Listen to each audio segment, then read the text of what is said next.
What's going on, guys? Good morning. Welcome back to United View. Hope everyone is doing very well. Having a good Friday. We made it. We're at the end of a week. Still a long time to go until Manchester United play, of course. It's how many days away is it now? 10 days away from when Manchester United are next in action. And yes, a lot has been going on in the last 48 hours or so, hasn't it? But on the positive point of view, Michael Carrick, Manchester United's head coach until the end of the season. We don't know how long that's going to continue for, but until the end of the season, he is the Premier League Manager of the Month for January, and it's entirely deserved. Manchester United, of course, are currently 9 games undefeated in the Premier League, and Michael Carrick is responsible for 5 of those. 5. Booker T settings. Yes, I know it wasn't 5 wins in a row, 4 wins and 1 draw, but pretty good stuff. It's entirely deserved. Now, I know I've seen some saying, no, we don't actually want Carrick to get the Manager of the Month award for January in the Premier League because it's a bit of a curse. If you get the Manager of the Month and you go on a losing streak or you end up losing your job, you know, Ruben Amorim's been Manager of the Month this season, hasn't he, in the Premier League? He's no longer the Manchester United head coach, you know, and others.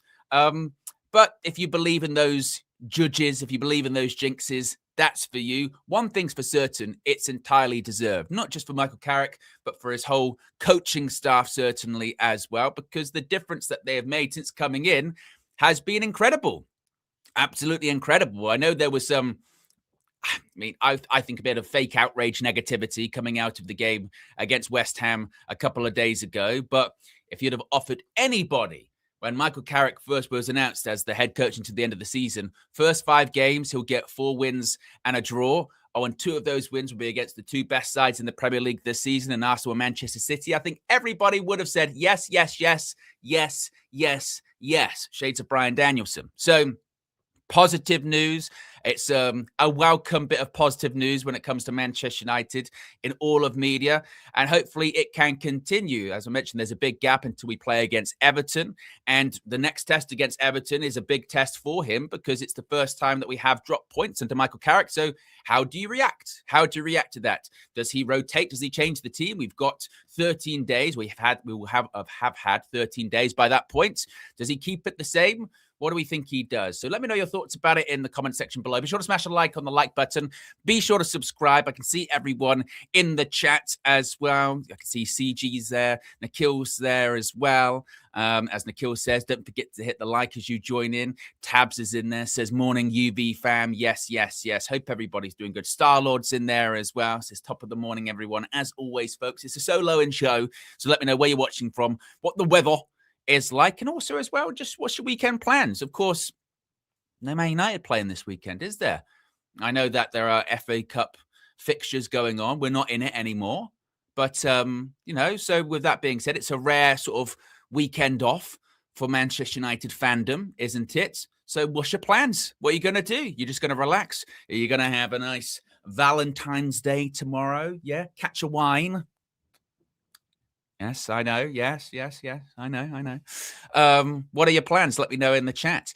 But, you know, Michael Carrick, he is trying to rebuild Manchester United into the best version of themselves, isn't he? He's trying to restore Manchester United to something that we can take pride in, something that we can support, something that we can be proud of. Well, what if I told you you can rebuild yourself? You can take pride in yourself. You can be proud of yourself. You can take yourself back to your former glory. How can you do that, Owen?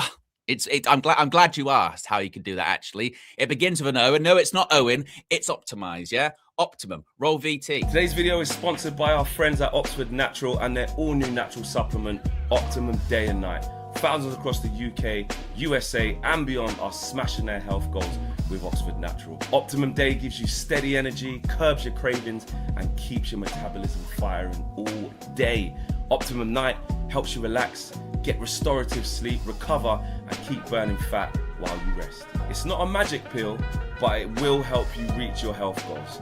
Check out some of the incredible results. 2 of our own. Owen lost over 100 pounds in 10 months and KG dropped 30 pounds in 4 months. In 8 months, football legend Michael Owen lost 35 pounds and Robbie from AFTV, Don Robbie, lost over 80 pounds. And in 6 months, Anita, an award-winning immigration lawyer, lost 44 pounds. And Linda, a a law firm executive lost over 50 pounds. No gimmicks, no needles, just results. Oxford Natural, let's get to work.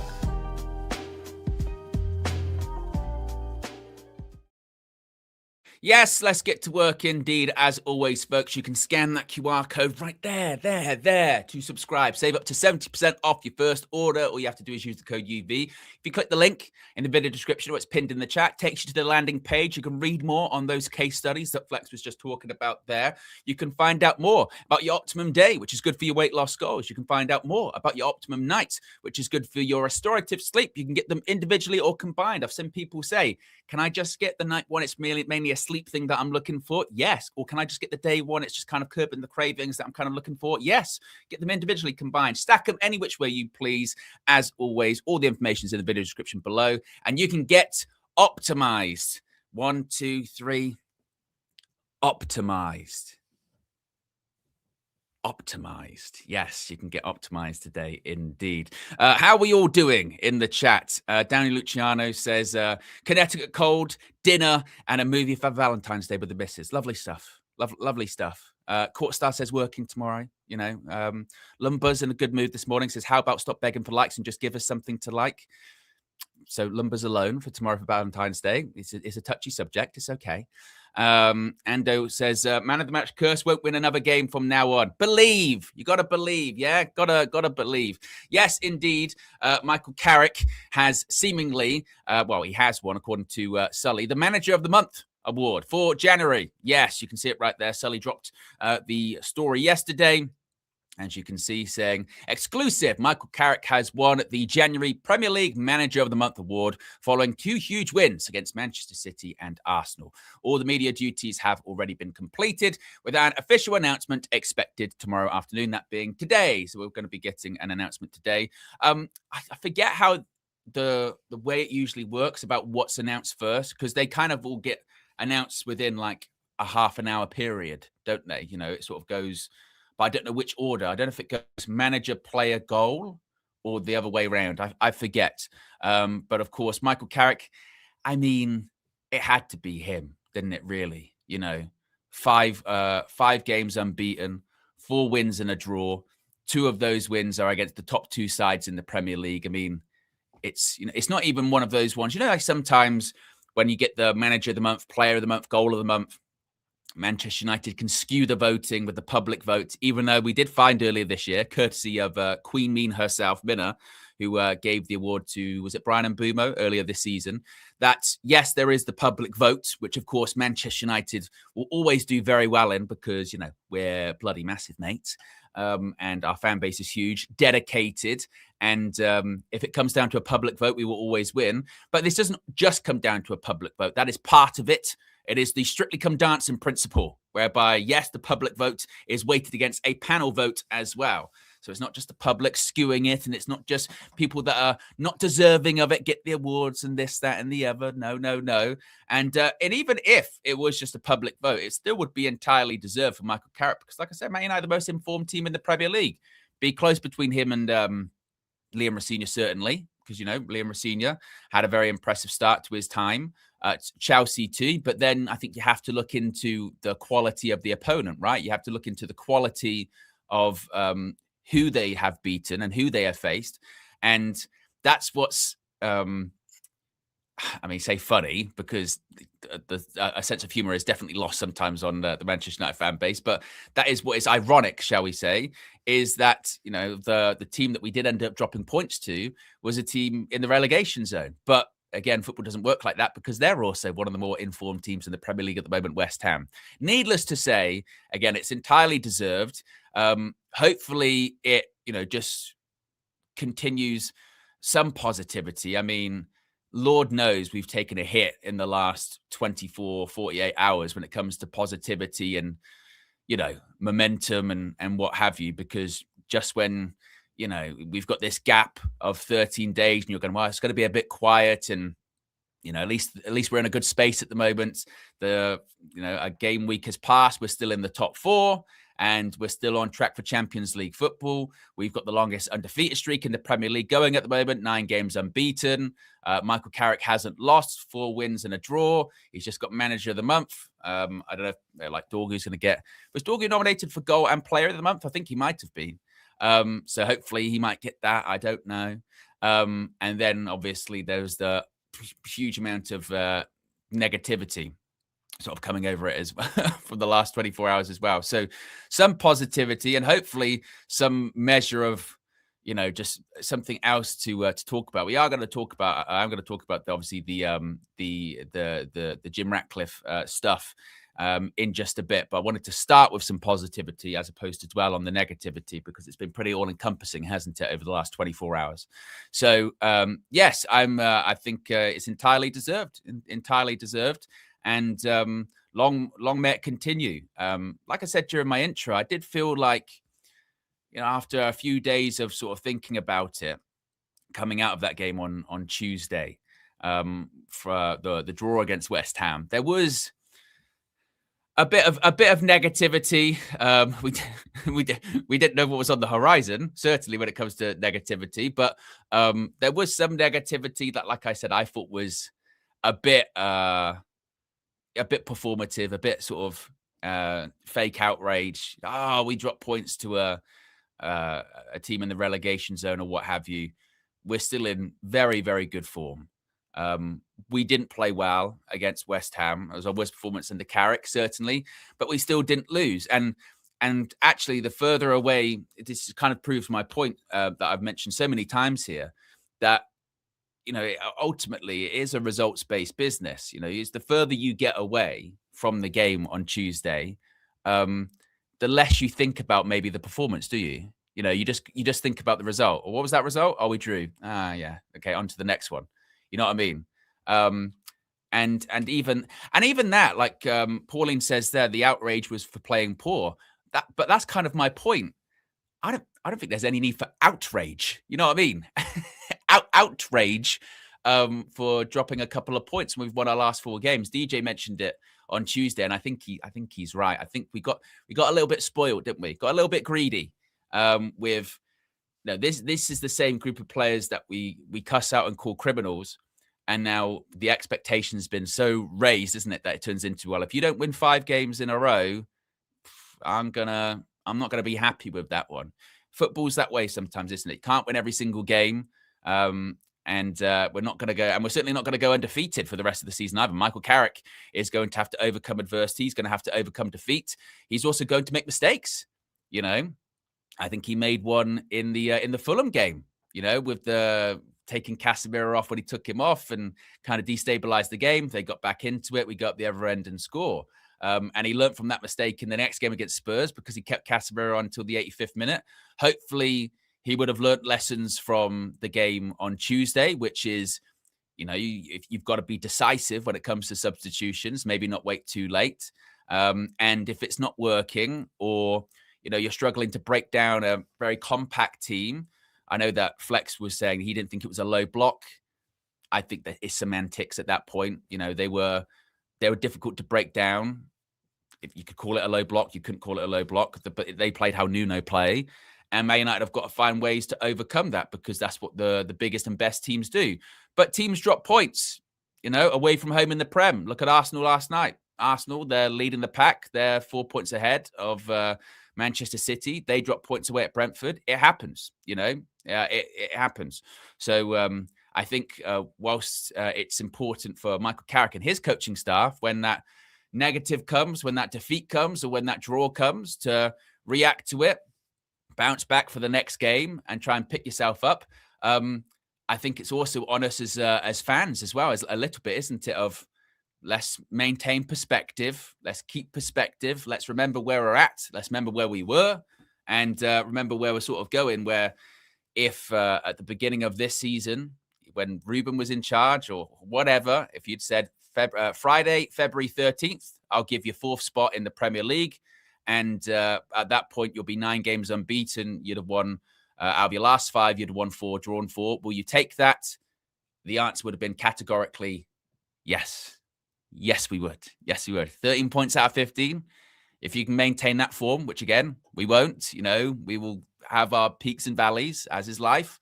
I think it was, I think we're in a good space when it comes to that. The hope would be that next time against Everton away from home, we've got to up the levels of intensity again, because they weren't there against West Ham. And that front four that we've been waxing lyrical about, the Mbumos, the Cunhas, Bruno and Ahmad, we've been talking positively about that, but they didn't really turn up on Tuesday. And that's not good enough. That's not good enough indeed. Krista with a super chat, first of the morning, big up to you, says, hi, bud, do you think Jim's comments were premeditated? Well, let's get into this, right? Because obviously I haven't had an opportunity to speak about it. Of course, the 2 videos went out yesterday from Flex. First was in response to Ratcliffe's comments when he had done the interview the day before. And then the second video was in response to, obviously, Manchester United making a statement and Jim Ratcliffe apologizing for what he, again, apologizing that people were unhappy, I guess. It was a very, weak apology, in my opinion. So just to kind of speed run through what the updates are, if you haven't seen them, because it felt like yesterday, every hour on the hour, a new update or a new development in this story came out. So let's just go through it very quickly as to what sort of the latest is. So it was reported yesterday that the FA, they're looking into comments made by Jim Ratcliffe after the Manchester United co-owner claimed that Britain had been colonized by immigrants. They were looking into if he had brought the game into disrepute. I don't know what the sanctions could be regarding that. Certainly, I think it might be different to if a player said it, obviously. He then released a statement saying, I am sorry that my choice of language has offended some people in the UK and Europe. And cause concern, but it's important to raise the issue of controlled and well-managed immigration that supports economic growth. My comments were made while answering questions about UK policy at the European Industry Summit in Antwerp, where I was discussing the importance of economic growth, jobs, skills, and manufacturing in the UK. My intention was to stress that governments must maintain migration alongside investment in skills, industry, and jobs so that long-term prosperity is shared by everyone. Right? Long-term prosperity is shared by everyone. He is currently a migrant in Monaco because he doesn't want to pay tax, i.e. share some of his wealth to put back into the system to help NHS and public projects, but he wants to share the prosperity. He says it is critical that we maintain an open debate on challenges that face the UK. It was then reported by Mike Keegan. Senior Manchester United officials were mortified by Ratcliffe's comments on immigration and fears over the impact on players and plans for a new £2 billion stadium. Of course, this was in reaction to the Prime Minister calling for Ratcliffe to apologise. This was in response to the Mayor of Manchester, Andy Burnham, putting out a scathing statement against him. These are two figures that are important in the whole new stadium project because it needs government approval, not government funding, but there is a requirement for infrastructure and a rejuvenation of the local area as well, which again requires the likes of whoever the Prime Minister is and also the Greater Manchester Mayor to be on board with as well. Then Manchester United released a statement. So once again, for those that would say, don't bring politics into football, he spoke about politics in an interview where he also discussed Manchester United. So Manchester United had to release a statement, in short, saying that Manchester United prides itself on being an inclusive and welcoming club. We will continue to represent our people, our city, and our fans with purpose and pride. The the statement rather, is much longer and honestly quite wishy-washy. I thought it was trying to, as Chris Wheeler reports here, tries to balance between not saying you don't agree or you disavow what your co-owner has said without actually disavowing what your co-owner has said. Just the fact that it even, again, gets to that point that the club have to release a statement because of what their co-owner is saying in an interview is just, again, the club is a circus. And And it has effects, of course, within the club, with Chris Wheeler reporting that the comments caused alarm among a section of the Manchester United dressing room, with Chris Wheeler also writing that one Manchester United insider warned that Sir Jim Ratcliffe's comments wouldn't sit well within the dressing room. Another put the controversy down to a 73-year-old who is out of touch, but said the players have noted that Ratcliffe is unlikely to face the same action from the FA or the club as one of them would had they made similar comments in public. There is some more that I'll share in just a second, because there was a piece written by Andy Mitten, which I think was for The Athletic, which I thought was absolutely spot on. But just kind of, again, my thoughts on it. Look, when I first saw those Ratcliffe comments, I had to go straight to the interview, because I thought there must be, some kind of misspeaking, or there must be some kind of context here or something, and there really wasn't. I thought what he said, the words that he used, the language that he used, were incredibly dangerous and incredibly divisive. And I think that was displayed in full force in the immediate aftermath. I think I'm one of those people, look, when this topic is brought up, and again, I don't want to get too into, my political stance on things, because I get that's not what you're here for, but it's impossible now not to have this discussion without bringing that into it. I think it should be possible to have a discussion on issues like this, migrants, immigration, etc., without it devolving into racism, into slurs being thrown around without any shame or condemnation. And in the immediate aftermath, if you went onto social media or whatever, I cannot recall a time, and I think this is maybe just the state of social media at the moment, particularly certain platforms, but I cannot remember a time where, again, sort of racist language or slurs would just be thrown around with no shame, no condemnation, and they were being thrown around like it was acceptable, which it never was. It never is. It never will be. And if you think that doesn't exist, just go at some of the people that were calling out Ratcliffe for what he said. Look at the replies. It's abhorrent. It's absolutely abhorrent. Some of the language that was being used, awful, absolutely awful. And then you have to then go into like a football perspective, which even feels trivial. This is what's mad about it too. Like, this even feels trivial when discussing this issue, because you're talking about, people's lives and people's safety and, some serious stuff. Then yet that has to go to football, which again seems trivial. But it just further destabilized Manchester United, a club which is hardly stable at the best of time, hardly calm at the best of times. And then you get into the nature of the words that he used when he himself is a migrant. He lives in Monaco for tax purposes. He hasn't paid any tax himself since he moved out there in 2020. It was hypocritical. It was, in my opinion, wrong. Some of the facts that he used were factually inaccurate. And I thought it was dangerous. When you use the word colonize, it's dangerous, particularly considering what a loaded word it is here in the UK, considering our history, which we don't like to talk about, and we should, because we should be acknowledging what happened in the past and what was wrong for what happened in the past. And then when he did his apology, in my opinion, I don't think he's sorry for what he said, but rather he was sorry that people were calling him out for it. And like I said, for the record, in my opinion, there's nothing wrong with having an open debate, an open and frank debate on these kind of topics. I think it's healthy. I don't think it's right that when these topics get brought up, it should devolve straight into, like I said, slurs being thrown on either side or this, that, and the other. But when you have these kind of debates, or when you broach these kind of topics, the language and the terms that you use in such debates is incredibly important, particularly of someone that has the reach that he does. He is Britain's richest man, Britain's wealthiest man. He is the minority owner and sporting controller of one of, if not the biggest football club in the world.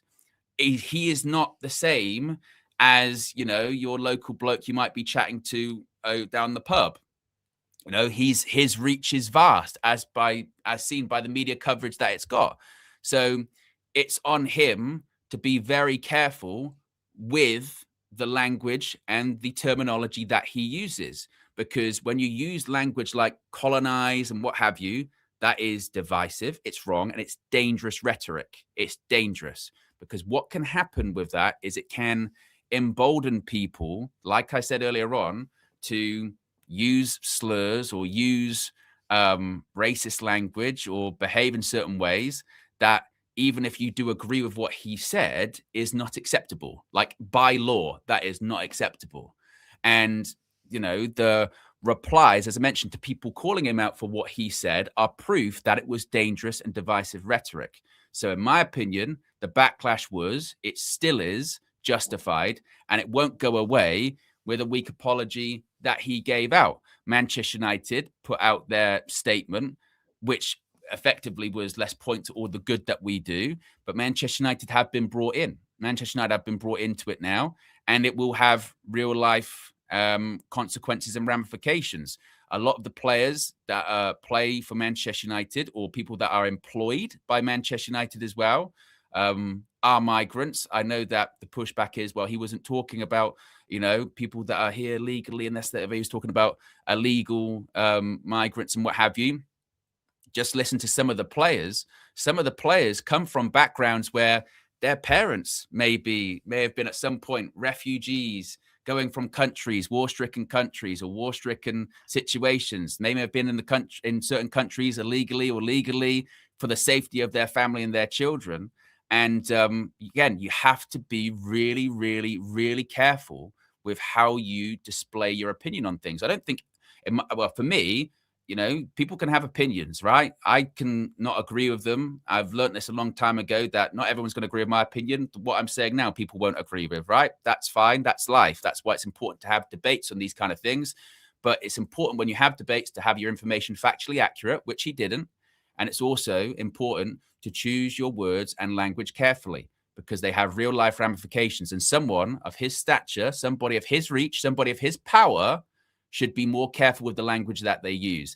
And when they are not careful with the language that they use and they get pushed back and called out on it, they then have to be held accountable for it and can't be, well, I'm sorry I caused offense. No, there are shades of gray and everything in life. And when you do it is this, or it has been this, you warp any kind of conversation on that. So, it's not to say, because again, I know that people gone, what's he saying? You're saying he can't say that, or he can't share his opinion? He has every right to share his opinion, in the same way that I have every right to share my opinion, and you in the chat have every right to say your opinion. But when you do, particularly someone with him, you have to make sure that the data that you're bringing to the table is accurate. And secondly, as well, that the language and words that you use are the right language and words to use. Pick them carefully, because if you don't, you're going to have situations like this where people are rightfully so calling you out.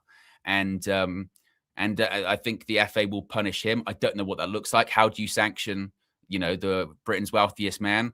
I don't think you can't really sanction Manchester United. It's not Manchester United's point of view, as they've come out and said. But just think of the chaos, which is a club is having to effectively put out a statement where, when you read between the lines, you're kind of disavowing your owner. Again, it's an absolute circus, Black Venison says you can say what you like, simple. No, you can't. There are genuinely laws against that. That is, there's freedom of speech or what have you, but in the same way that you can't go into a crowded room and shout fire if there isn't one, you can't, the idea that, you can't, you can say whatever you like. No, you can't. You can, as long as you're willing to face the consequences for it. That's the other part of it as well. And, so that's kind of my viewpoint on it, which is, for someone in his position, his power, he should know better. And if you're going to say those kind of things, you should do your research, and you should also pick your words carefully, because what you say has consequences, and also, like I said, it can, people can be listening, and it can embolden people to do certain things that you don't want them to do, which again is why you have to be careful. So that's kind of my viewpoint on it. Obviously, I completely disagree with what he said. Politically, that's not what I'm all about at all. But that's neither here nor there. My thing is more about the language that he used, the words that he used, and I think it's actually a great case study to see how that's not the way to approach this kind of debate. That's not the way to approach this kind of issue. That's not that. And I think people would take more stock of what he said if he was. I think people would take more stock of what he said if he was actually living here in the UK, which he doesn't. He himself is a migrant, in another country to avoid paying into the system, which is broken, but allegedly because of migrants. Weird. Weird. So yes, that's my thoughts on it. Red Devil says, I'm sorry for saying this, but Ineos and Glazers must out. Too tired of a lot of the lies they make throughout my season.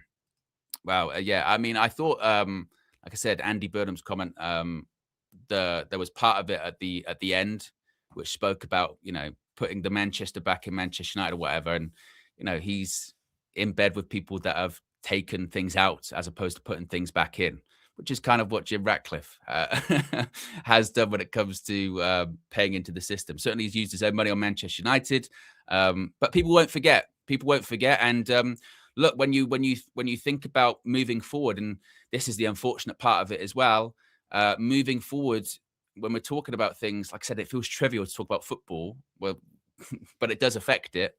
When it comes to things, even things like transfers or things like the stadium or what have you, this is when I talk about it will have real ramifications on Manchester United, because there might be some players when they have the choice to go to a couple of clubs and they go, Man United are interested. They themselves might go, I don't want to go there. Have you seen who runs the club? Oof. I don't want that. I don't want that. I come from a background of, from migrants. So I come from, a background where, my family had to go through this or what have you. That is going to have real life ramifications. I'd be really interested to see what sort of sponsors thought about it as well. Because I'm sure they probably weren't happy with it too. So this is when that's when I go back to, you have to be careful with your words, with your language used, because of just that. It has real life ramifications, real life consequences, financial or otherwise, and that's going to hurt things that he's done. You have to speak better. Have to speak better. I wanted to bring this up because I think Andy Mitten, as I mentioned, I saw this on Instagram, and I think it kind of sums it up kind of perfectly, to be honest with you. This is what Andy Mitten said. This is sort of excerpts from The Athletic. He says, if you're the head of Manchester United, Sir Jim Ratcliffe is the lead decision maker, then you are a big hitter, enjoying the privileges akin to a statesman. You're also a custodian, the man in charge of a club that is beloved by millions around the world, and with that comes responsibility. Your words matter.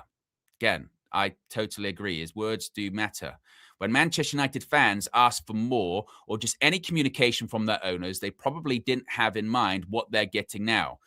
United are on the front page because of Ratcliffe. An immigrant who lives in Monaco said that the UK is being colonized by immigrants. He then continued on by saying, Ratcliffe wasn't talking about United support on Wednesday, but when you use language about immigration, which includes the word colonize, and nobody did colonization better than the empire-building British, then you are by association. He then says, there are no barriers to supporting Manchester United. Anyone can do it, and millions do.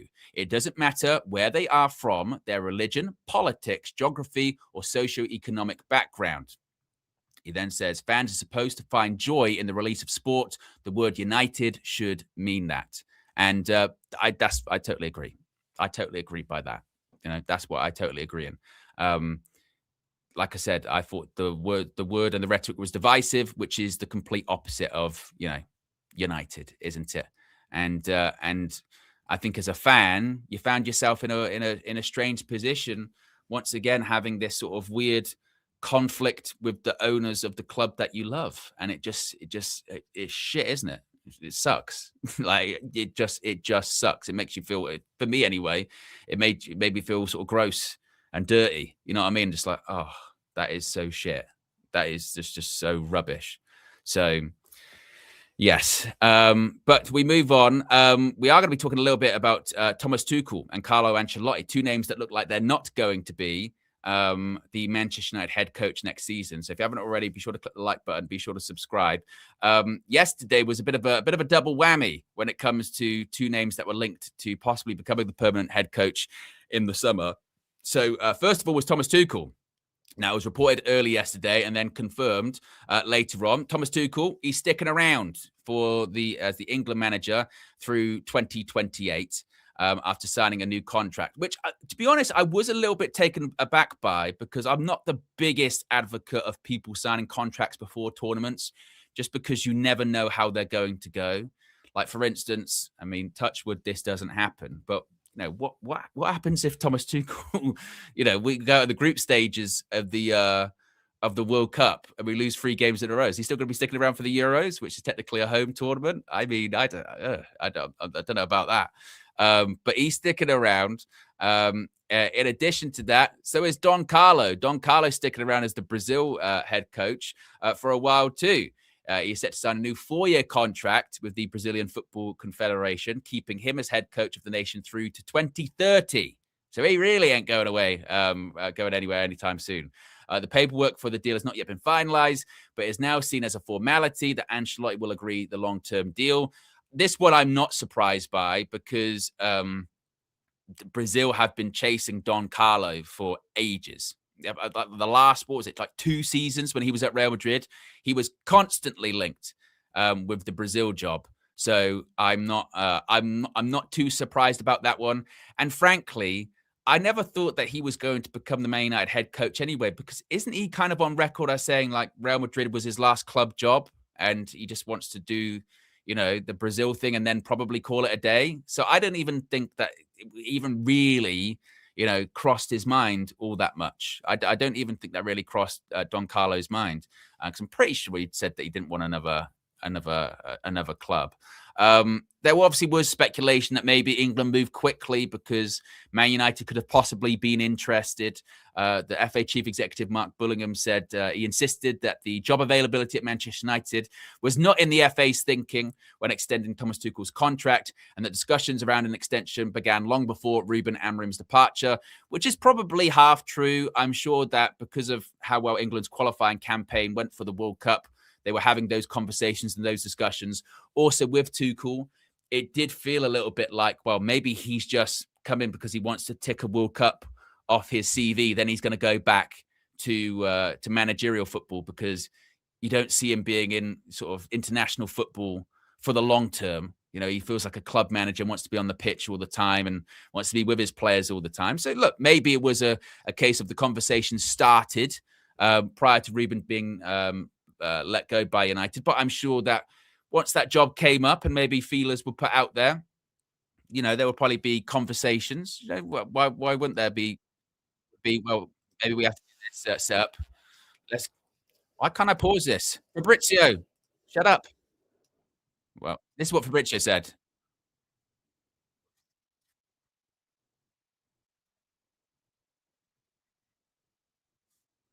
winning all games. This is muted as well. Now there is the World Cup, and now it's going to be the important moment. But again, English Federation with the FA staying as England coach until summer 2028. It's a huge news for Tuchel, who did an excellent job with England, basically winning all games. Of course, now there is the World Cup, and now it's going to be the important moment. But so far, he did a fantastic job. Very good connection. Tuchel players. Very good Tuchel connection. Leaders of the dressing room. Tuchel Federation, and so the decision to extend the contract till 2028.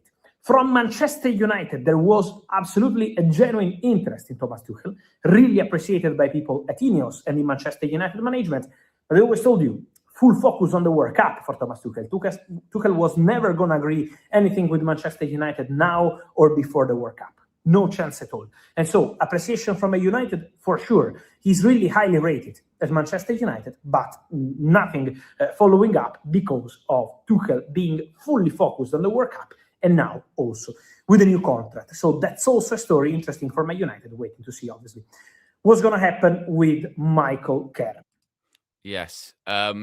So that was kind of Fabrizio's update on it. Like I said, with Tuchel, I was always I didn't necessarily see him taking the job anyway, because, they went after him after Erik ten Hag won the FA Cup, and he turned it down, or Ineos turned him down, depending on which side you listen to. And, I know we're doing well at the moment with the last, 4 wins out of 5 and 9 games unbeaten in the Prem and what have you. But I think if he was wise, he would still look at the organisation at Manchester United over the last 18 months since he turned that job down and go, well, maybe he sort of dodged a bullet there, frankly, with everything that's been going on at that club and the chaos and how it's run and people that have been leaving, the turnover, even at an executive level. So I always kind of felt like, well, why would he be tempted back? What's changed at Manchester United within that 18 months to make him go, actually, they've got it now. They are well run now. I'm not sure. I was never totally certain on that one, honestly. And the fact that, you would rather stick with the England managerial position going, well, this one's a little bit less chaotic than the Manchester United head coach. That really says a lot, doesn't it? Because the England head coach position or manager position, that is a poison chalice.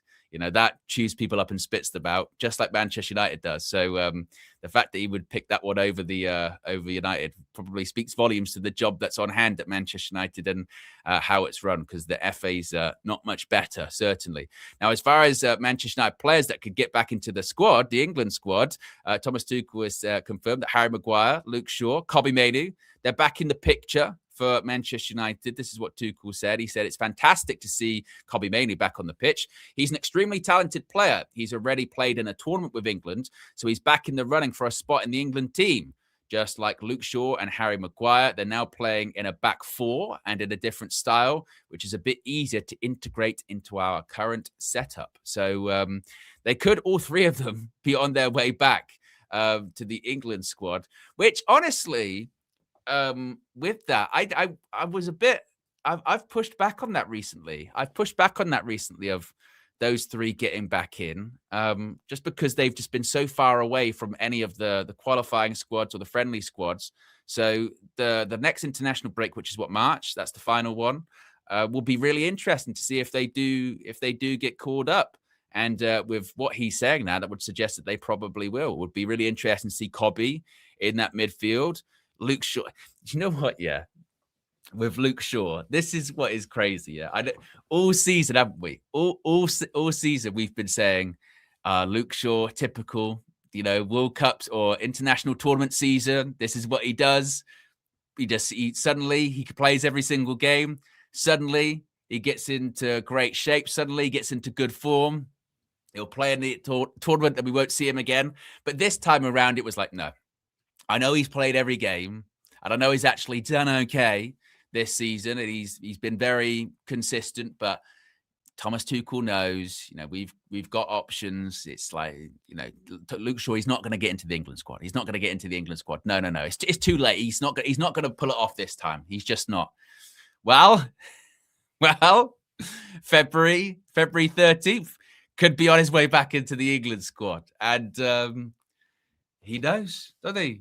He does it every single time, and yeah, I don't know how he does it. I don't know whatever. And look, credit to him if he makes it in, because he felt so far. I mean, Kobbie and Harry Maguire, it did feel like, well, if they start playing regularly, they'll get back in. They've been playing quite recently, but sure, because of his injury issues, it's like no chance, no way. If anything, after the last Euros, there was this sort of real discussion of he should probably retire from international football. He got picked for that tournament. What did he play? Quarters, semis, finals, or was it just semi-final and final? I forget. And he played well, but he just wasn't in the tournament. And that was after a season where he barely played for Manchester United too. Yeah, it's just incredible, isn't it? It just incredible. But it would be nice, again, from just an England fan perspective, to see Manchester United players back in the squad. There is something. It felt almost a bit like it was a symptom of how bad Manchester United had been over the last 18 months or so.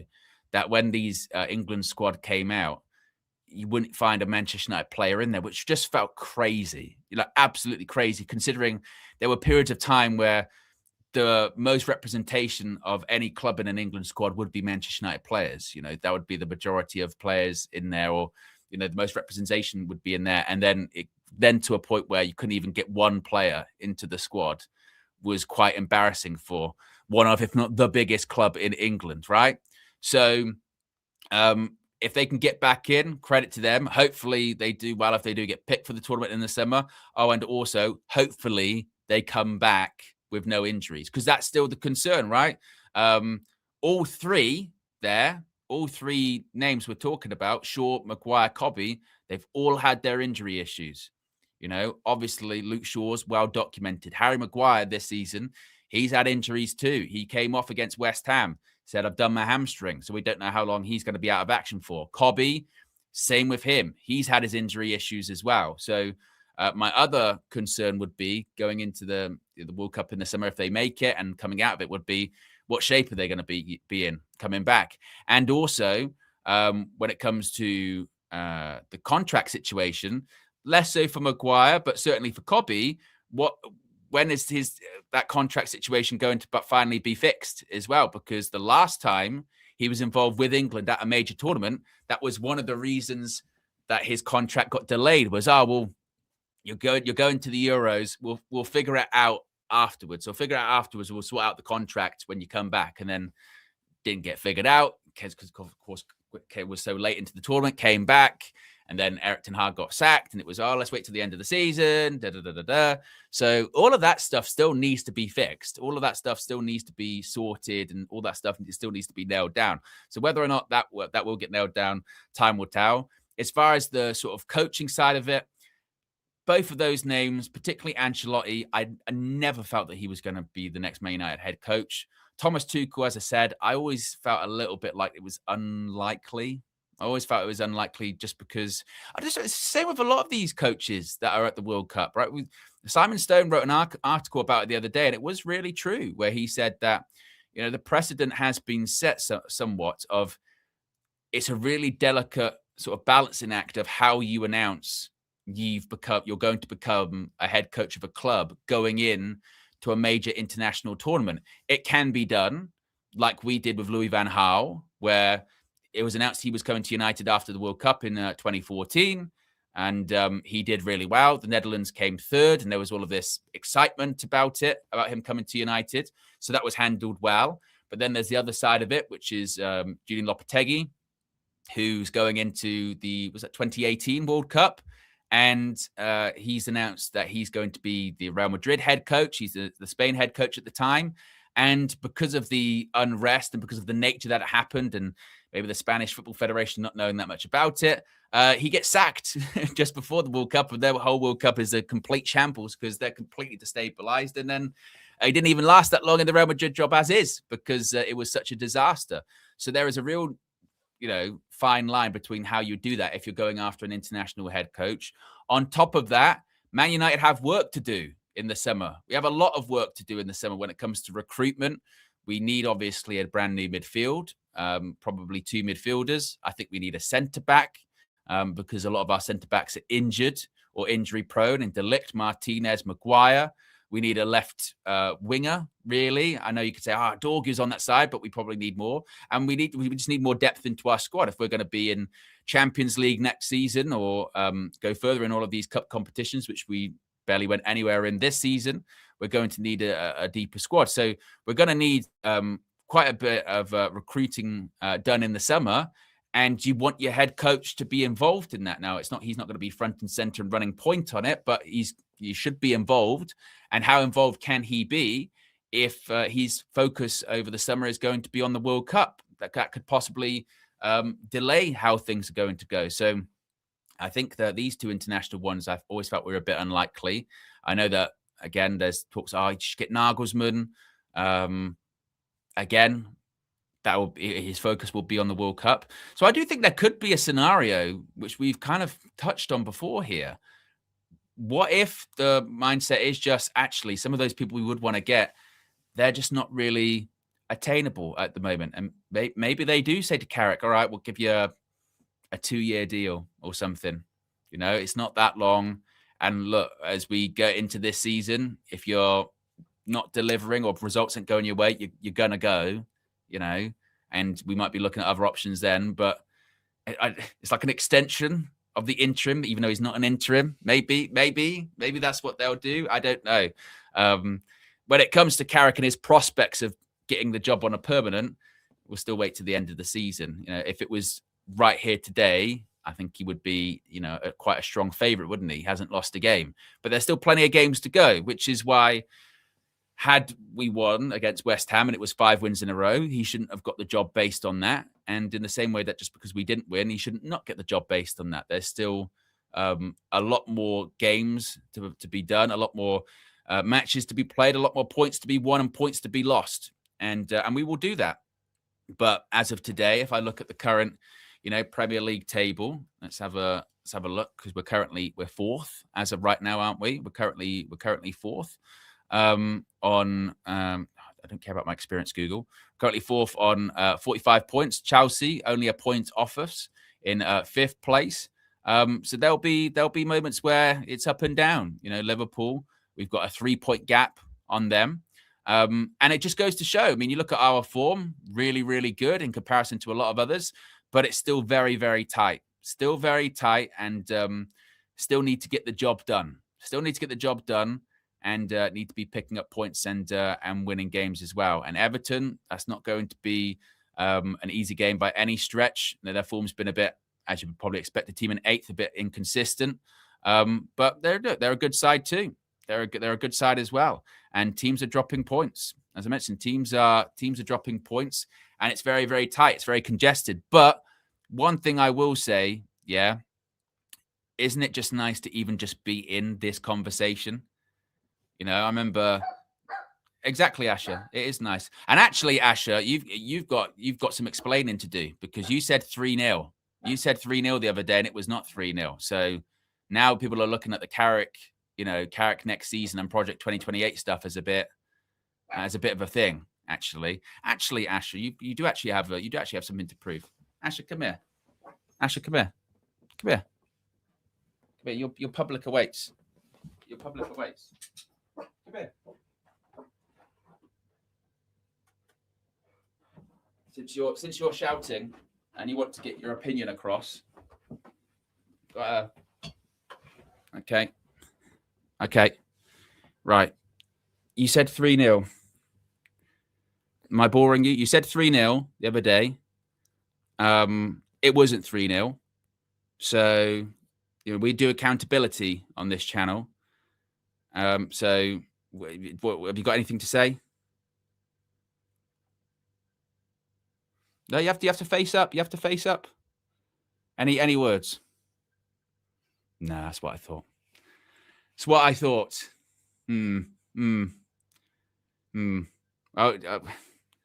Any other prediction? Okay, you standing by Carrick's going to get the job. That's a yes. I see that as a yes. Carrick's going to get the job. That was gross. But you're sticking with that. I tell you what, you're more supportive than some members of the online fan base, Asher. You're sticking with it. Good for you. Any other words?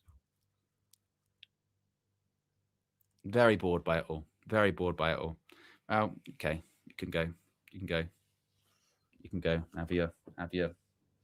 No, she's not going. Right. But all right. She's standing by that. You know, Carrick's going to get the job. So we'll see about that. We'll wait for the Everton prediction.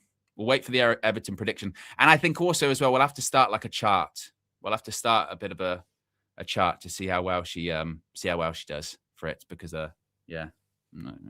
we'll see. Anyway, guys, that's the one end. That's the morning show for you this morning. A reminder, Trinity, 4 p.m. today with Flex, KG, and myself. So be sure to join us. Of course, no games for Man United this weekend. It's an FA Cup weekend, but we don't get to play a part in that because we're out of the competition already. So there will be content. There'll be stuff from Flex and myself. So stay tuned for all of it. Make sure you've got notifications switched on, and you'll be notified when we go live for the Trinity at 4 p.m. or when a new video is uploaded. Have a great Friday, folks, and I'll speak for you again later on. I'm out of here. Peace.